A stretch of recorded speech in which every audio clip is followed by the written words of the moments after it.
नमस्कार, आर्या न्यूज देख रहे हैं आप। मैं हूं आपके साथ पल्लवी सिंह। आप महाराष्ट्र में स्वागत है आपका। खबरों की शुरुआत करेंगे चंद्रपुर से, जहां आपको बता दें कि रेलवे स्टेशन पर पुल गिर गया है और ये पुल गिरने की घटना का जायजा लेने के लिए पालक मंत्री सुधीर मुनगंटीवार रात को 2 बजे वहां पहुंचे हैं।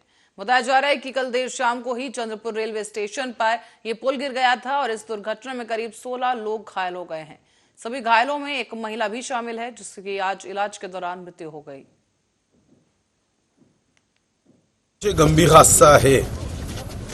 याचं आश्चर्य आहे की या अगोदर या ब्रिजच्या संदर्भात स्ट्रक्चरल ऑडिट झालं आणि हा स्ट्रक्चरल ऑडिटमध्ये योग्य असा हा पूल आहे असं सांगण्यात आलं आणि दुर्दैव की हाच पूल पडलाय।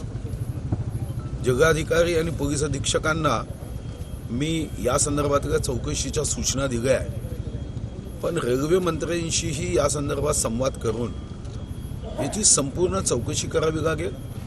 या जिल्ह्यामध्ये पुन्हा असे अपघात होऊ नये, असे दुर्दैवी घटना होऊ नये या दृष्टीने काळजी घ्यावी लागेल।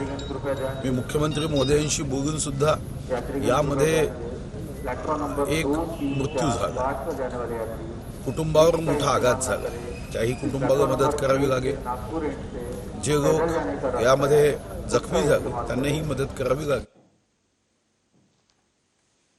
और बुल्ढाना जिले में फसल बीमा के रुपए के नाम पर किसान को केवल 36 रुपए दिए गए।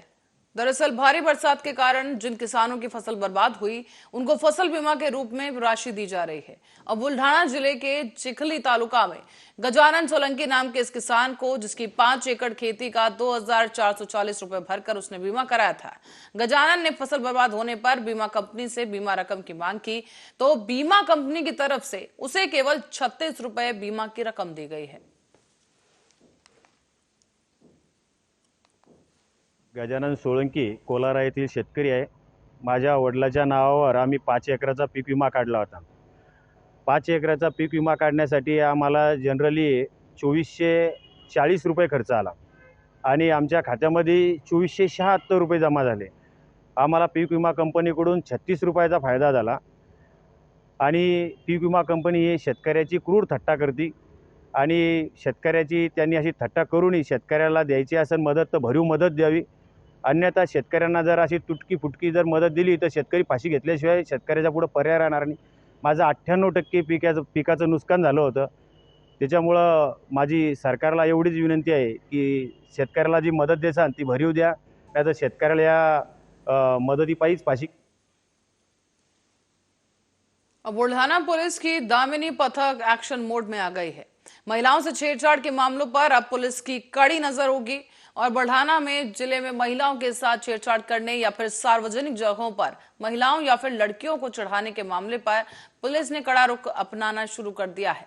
साथ ही पुलिस ने गत महीने में करीब 20 जगहों पर प्रतिबंधात्मक कार्रवाई की। स्कूल, यूनिवर्सिटी, कॉलेज और बाकी अन्य जगहों पर भी रखी हुई जो शिकायत पेटियां हैं, उनकी रोजाना जांच अब की जा रही है। साथ ही शिकायत के अनुसार कार्रवाई भी जारी है। मी सचिन कदम, HDPO बुलढाणा। माननीय SP सर आणि माननीय ॲडिशनल सर यांच्या मार्गदर्शनानुसार आपण गेल्या 1 ते 2 महिन्यापूर्वी दामिनी पथक गठीत केलेलं आहे। त्यानुसार आपण जवळ आतापर्यंत 18 ते 19 कारवाया केलेल्या आहेत आणि जे शाळा आहेत शाळांना भेटी दिलेल्या आहेत, जेव्हा असे जे पॉईंट आहेत त्या पॉईंटला भेटी दिलेल्या आहेत आणि पूर्ण डिव्हिजनसाठी हे पथक असून चिखली, बोराखेडी, धाड आणि सिटी या ठिकाणी आपण त्याचं लक्ष केंद्रित केलेलं आहे आणि कारवाईसुद्धा केलेल्या आहेत। त्याचप्रमाणे मी आमचे पथक आहे ते प्रत्येक शाळेला जाऊन भेटत आहे किंवा जे पॉईंट आहेत त्या पॉईंटला भेट देत आहेत। मी सर्व शाळांना असं एक आवाहन करू इच्छितो की आपण आपले जे शाळा आहे किंवा महाविद्यालय असेल तिथे एक तक्रारपेटी लावा। आमचे लोक येऊन तक्रारपेटी चेक करतील। तक्रारपेटीमध्ये कुणी कुणाचं नाव सांगायची गरज नाही, म्हणजे मला तक्रार आहे। और चंद्रपुर रेलवे स्टेशन पर पुल गिरने की घटना का जायजा लेने के लिए पालक मंत्री सुधीर मुनगंटीवार रात के 2 बजे वहां पहुंचे हैं। दरअसल देर शाम को चंद्रपुर रेलवे स्टेशन पर यह पुल गिरा, जिसके बाद आप तस्वीरों में भी देख सकते हैं कि पुल गिरने की वजह से काफी लोग वहां पर जख्मी हो गए हैं। अचानक से पुल गिर गया है। फिलहाल इस पूरे मामले की जांच रेलवे अथॉरिटीज कर रही है।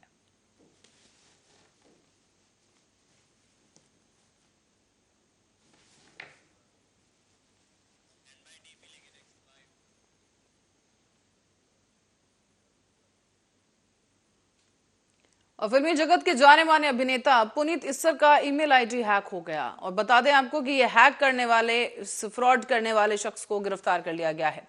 जय श्री राम के प्ले के लिए दरअसल थिएटर की बुकिंग कैंसिल करवाकर यह हैकर 13 लाख से ज्यादा हड़पने की फिराक में था। अभिनेता पुनीत इस्सर का ईमेल आईडी हैक करके और उनकी थिएटर की बुकिंग कैंसिल कर बुकिंग के 13 लाख रुपए और 76,000 रुपए खुद के अकाउंट में जमा करने का मेल भेजने वाले इस व्यक्ति को ओशिवरा पुलिस ने साइबर सेल ने गिरफ्तार किया है। साथ ही आपको ये भी बता दें कि अभिनेता पुनीत इस्सर अपने हिंदी नाटक जय श्री राम के लिए NCPA थिएटर उन्होंने बुक किया था और इसी के लिए उन्होंने करीब 13,76,400 रुपए की रकम अदा की। पुनीत को यह नाटक 14 और 15 जनवरी साल 2023 के दिन करना था और उन्होंने इसी के लिए अपने थिएटर प्रोडक्शन कंपनी के मेल आईडी से इसकी बुकिंग की थी।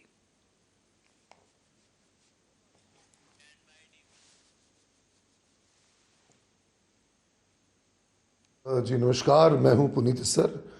मैं एक हिंदी भव्य नाटक मैंने बनाया है जिसका टाइटल है जय श्री राम रामायण। ये भगवान राम के दृष्टिकोण से पूरी हमने जो रामायण है वो अभिव्यक्त की है। उसका पहला शो हमने 20 नवंबर को हमने सेंट एंड्रूज ऑडिटोरियम बैंड्रा में उसका मंचन किया था, जो बहुत ही सुपरहिट रहा। सारे पत्रकारों ने उसको 5 स्टार दिए। ये 20 नवंबर को था। अब हमारा जो अगला जो मंचन है इसी भव्य नाटक का वो 14 और 15 जनवरी 2023 NCPA जमशेद ऑडिटोरियम में होने वाला था।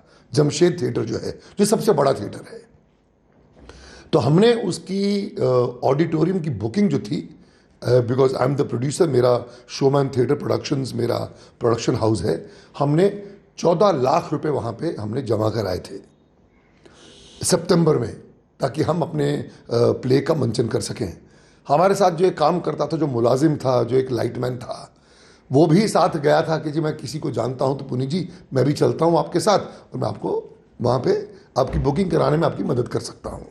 हम गए, हमने पूरे पैसे भरे और उसके भरने मैं आपका जैसे तरह एक काम मैं आपका हेल्प कर देता हूं, आपकी मेन कॉपी मैं ला कर दे दूंगा आपको, इनका जो कॉन्ट्रैक्ट होगा। उसने मेरे पास एक कॉन्ट्रैक्ट, आपको इस पर साइन करके देना है। बाद में हम पैसे भर के आ गए। जब चेक कैश हुआ तो वो बंदा, जो मेरा जो बंदा था, जो मुलाजिम जो काम करता था, वो गया और जाके वो लेकर आया। मैंने उस पर साइन कर दिया। बोलते जब वो लोग भी साइन करके देंगे तो हम आपको आपकी कॉपी दे देंगे। इसलिए हमको वो कॉपी नहीं। बढ़ेंगे अगली खबर की ओर। महाराष्ट्र में नासिक में हिंदू संगठन के द्वारा विशाल मोर्चा निकाला गया है। बड़ी संख्या में लोग इस मोर्चे में शामिल भी हुए। जैसा कि तस्वीरों में देखा जा सकता है, यहाँ भगवा शॉल पहने और भगवा रंग की टोपी और हाथों में तख्तियां लेकर ये पैदल मार्च निकाला गया है। श्रद्धा हत्या के दोषी आफ्ताब को सजा दिलाने के लिए ये मार्च किया गया। और आपको बता दें कि इन तमाम लोगों की एक ही मांग है कि श्रद्धा का जो अपराधी है आफ्ताब, उसे फांसी की सजा दी जाए। लव जिहाद के विरोध में गौवंश हत्या रोकने के लिए कानून और धर्मांतर बंदी कानून देश भर में लागू हो, ये तमाम मांगे लिए ये तमाम लोग इस प्रदर्शन में शामिल हुए हैं और ये विरोध मार्च निकाला गया। इसी बीच BT भालेकर मैदान से हजारों लोगों के द्वारा इस मार्च की शुरुआत हुई और ये मोर्चा निकालते हुए शालीमार चौक, शारदा कन्या स्कूल, खाड़गे महाराज पुतला होते हुए शिव तीर्थ पर यह मोर्चा समाप्त हुआ है।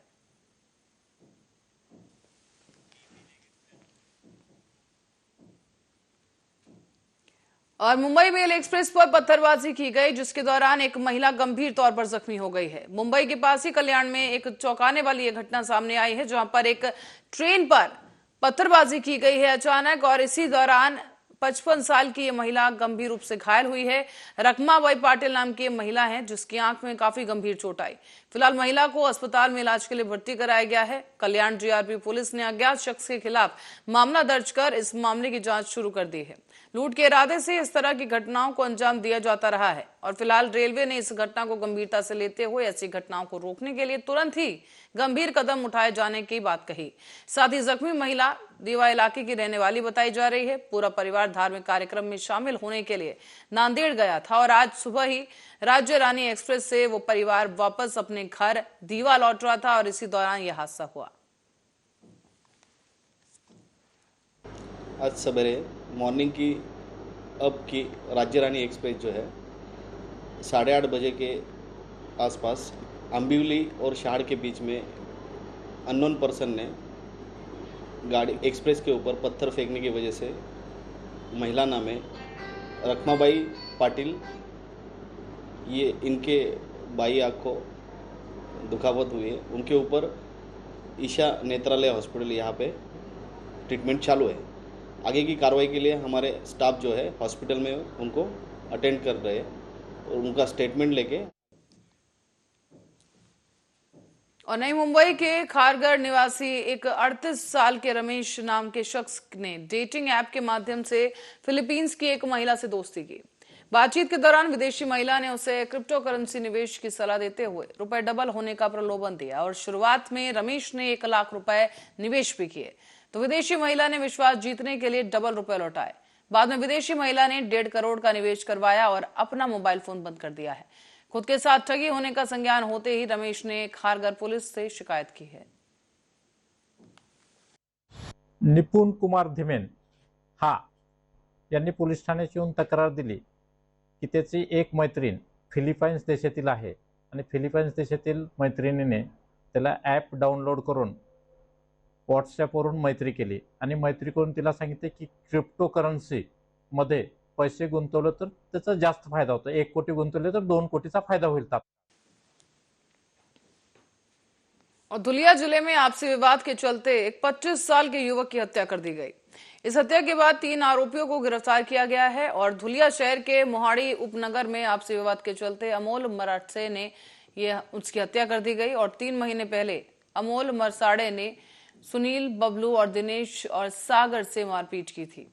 उसी की दुश्मनी के कारण चारों आरोपियों ने मिलकर अमोल की हत्या कर दी है। इस मामले की जांच फिलहाल पुलिस कर रही है और 4 में से 3 आरोपियों को गिरफ्तार किया जा चुका है, जबकि चौथे आरोपी की तलाश अभी भी जारी है।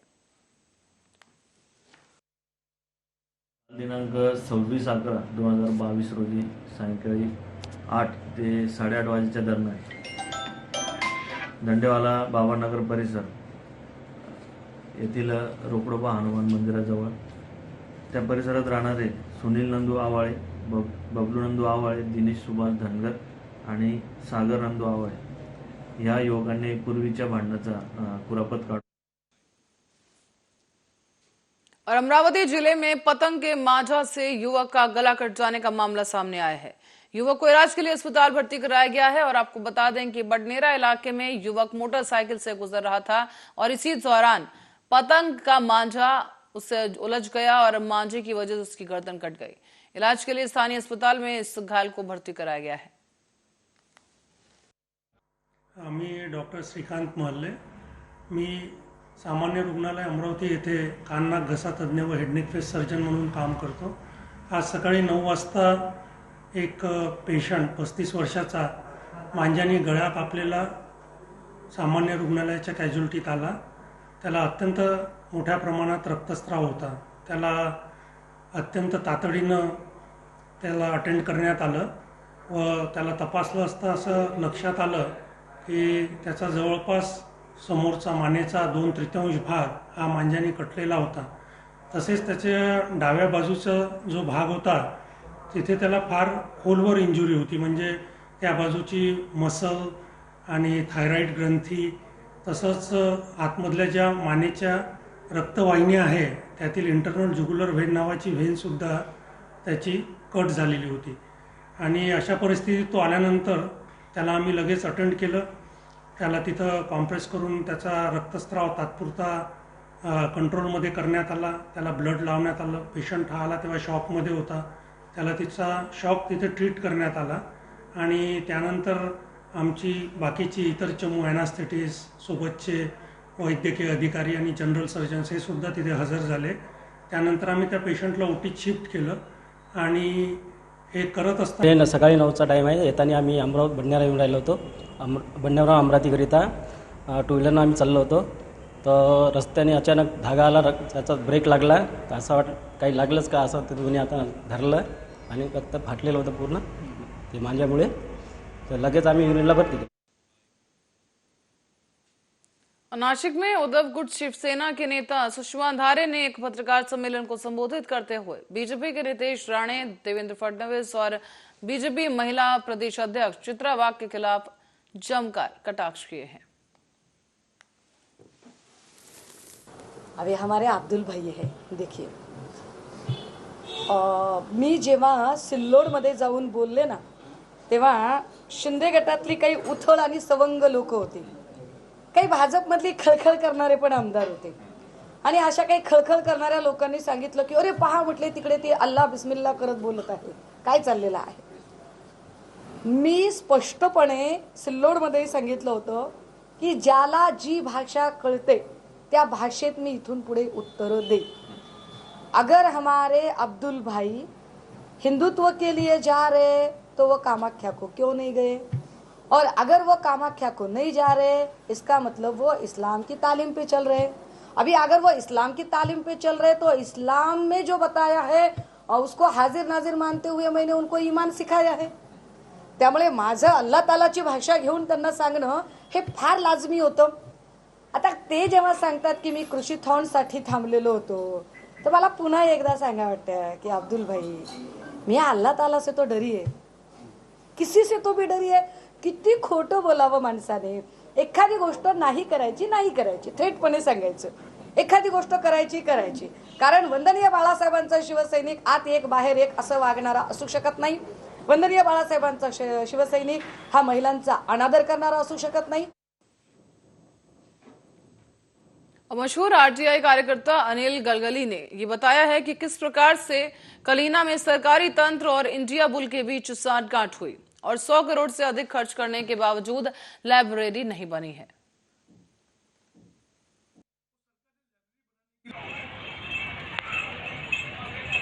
किस तरह से सरकार को 107 करोड़ का नुकसान उठाना पड़ता है, इसका ज्वलंत उदाहरण यानी कलीना में जो बनने वाली सेंट्रल लाइब्रेरी है. 1993 को मुंबई यूनिवर्सिटी से 4 एकड़ का जो जमीन थी वो सरकार ने लाइब्रेरी बनाने के लिए ली, मगर आज 2022 होने के बावजूद भी 6 माले की इमारत तो खड़ी है मगर लाइब्रेरी का कोई भी अता पता नहीं है.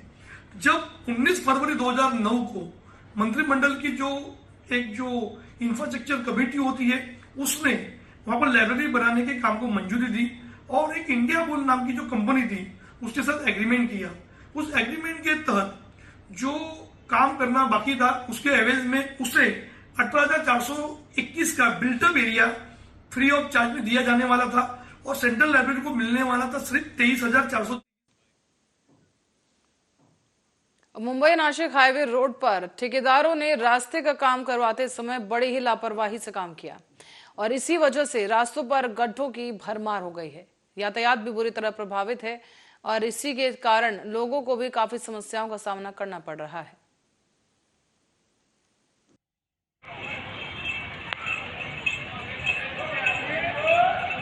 चार दिवसाआधी शेगाव आगारामध्ये अवैध प्रवासी वाहतूकधारकाने आमच्या एसटी कामगारांसोबत प्रवासी नेण्यावरून वाद घातला. त्यामुळे आमच्या सर्व कामगारांमध्ये पूर्ण महाराष्ट्रभर आणि जिल्हाभर असंतोष पसरला होता. त्याच अनुषंगाने आम्ही परवा खामगाव शहर पोलीस स्टेशनला आमच्या खामगाव बसस्थानकावर सुद्धा अवैध प्रवासी वाहतूक प्रचंड प्रमाणात वाढलेली असल्यामुळं त्याबाबत खामगाव शहर पोलीस स्टेशनला तक्रार दाखल केली आणि त्या तक्रारीवरती आदरणीय ठाणेदार साहेबांना सांगितलं की बाबा आपण ताबडतोब याबाबत दखल घेऊन जी काही अवैध प्रवासी वाहतूक सुरू आहे आमच्या खामगाव बसस्थानकावर, जे बसस्थानकाच्या आतमध्ये येऊन प्रवाशांना घेऊन जातात आणि त्यामुळे महामंडळाचंच नव्हे तर पूर्ण राज्य सरकारचं सुद्धा महसूल बुडत आहे. 4 दिवसाआधी शेगाव आगारामध्ये अवैध प्रवासी वाहतूकधारकाने आमच्या एसटी कामगारांसोबत.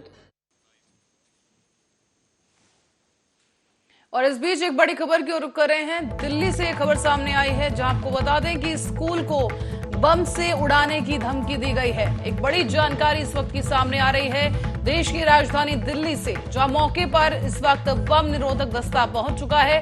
दिल्ली के एक स्कूल को बम से उड़ाने की दरअसल एक धमकी दी गई है और दिल्ली के स्कूल को बम से उड़ाने की धमकी के बाद लगातार प्रशासन अलर्ट मोड पर है. बम निरोधक दस्ता स्कूल में पहुंच चुका है लेकिन स्कूल में बम नहीं मिला है. ईमेल की अब जांच की जा रही है जिसके जरिए ये धमकी आई थी और बताया जा रहा है कि स्कूल में बम होने से संबंध में ये सूचना एक ईमेल आईडी के जरिए आई थी जिसकी अब जांच की जा रही है. दिल्ली के दक्षिण जिले के इंडियन पब्लिक स्कूल का मामला है जिसे बम से उड़ाने की धमकी दी गई और इसी के संबंध में एक ईमेल प्राप्त हुआ. इसके बाद वहां पर बम निरोधक दस्ता पहुंचा है. हालांकि पुलिस ने मामले की जांच की है और फिलहाल इस पूरे प्रकरण की जांच की जा रही है। ईमेल कहां से आया, किसने भेजा, उसकी भी इस वक्त जांच की जा रही है। बम निरोधक दस्ता वहां पर मौजूद है, बम की तलाश की जा रही है। फिलहाल कोई बम स्कूल में नहीं मिला है।